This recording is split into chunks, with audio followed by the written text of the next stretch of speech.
I spent 1,200 hours building this airplane behind me, and if I was to do it all again, here are 5 things I would do differently to save me time, money, and a whole lot of frustration.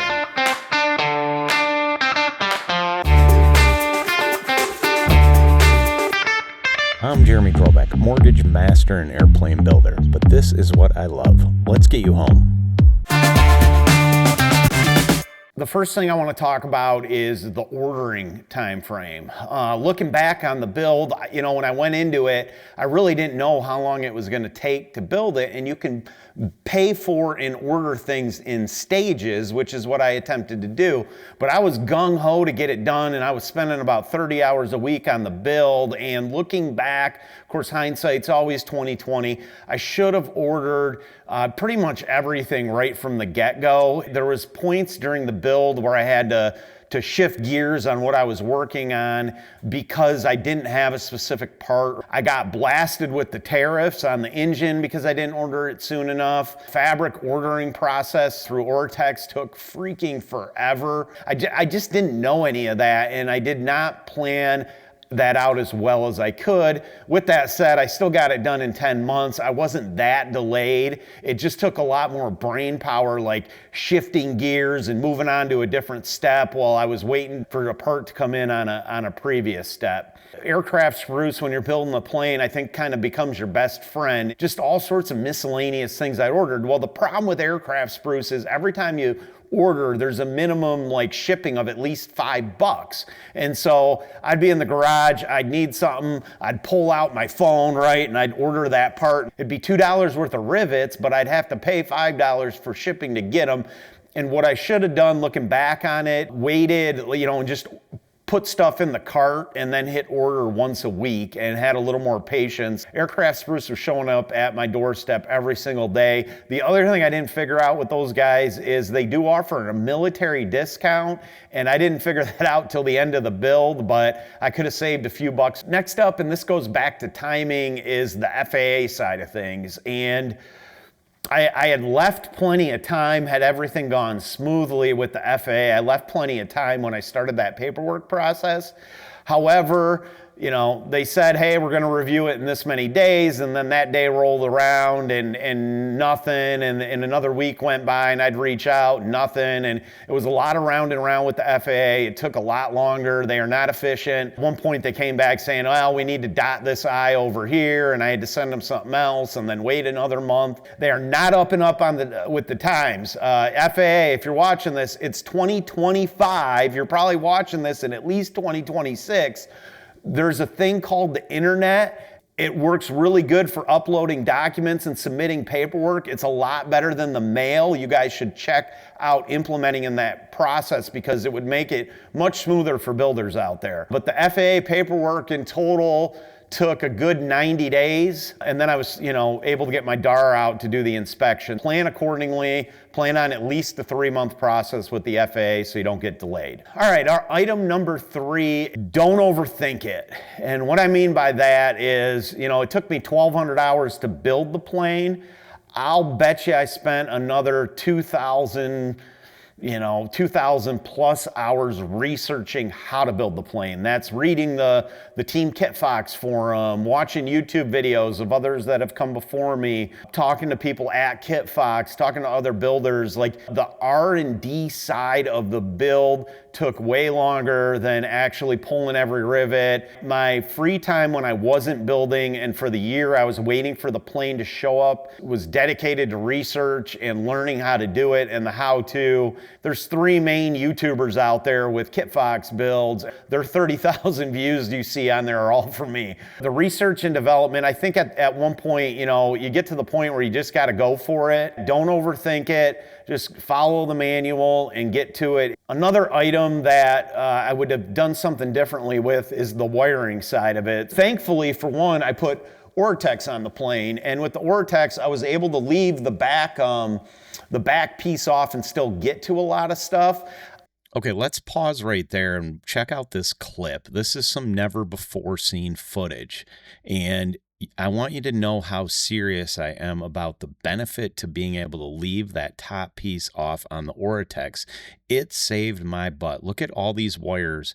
These are all getting run after the fabric is on. I'd have been belly crawling in the back of the plane had it not been for that piece of Oratex fabric still being off the plane. You know, and I just my first time, so I just, you know what, you know.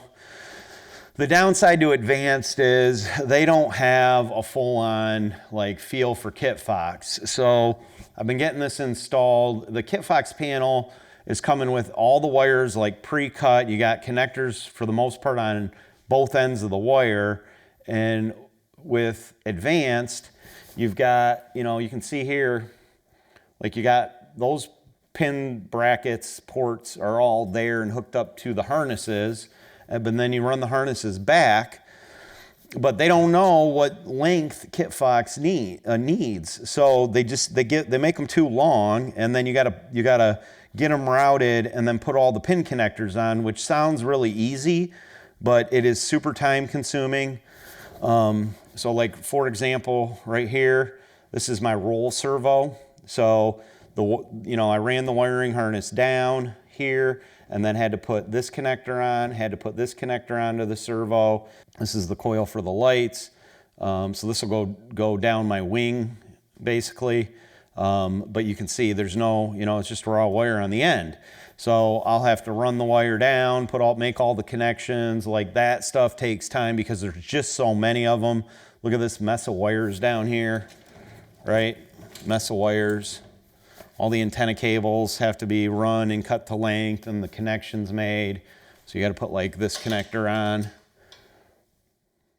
Same thing with the pitch servo, roll servo had to do that. All the tail lights that run back and everything, all the connections have to be made. It takes a long time to make all these connections, even though they look super simple. Again, as you guys can see, that back piece of Oratex being off really saved my behind.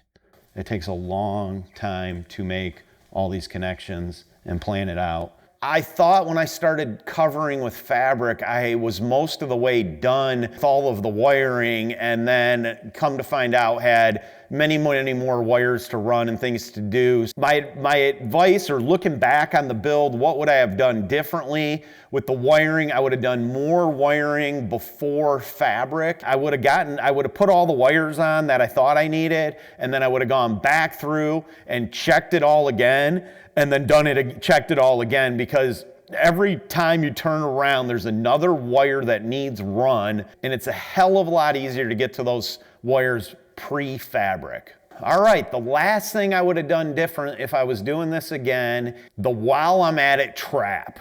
Goes back to the R&D. You get all these cool ideas on, oh, let's change this, let's change that, and I will tell you, every time you veer off of that manual and you change something or modify something, it will add a lot longer to the build than you think. As an example, you can see the vinyl here on the wing with the pinstripes and stuff like that. Like, that's a mod. That took me a while to put that stuff on.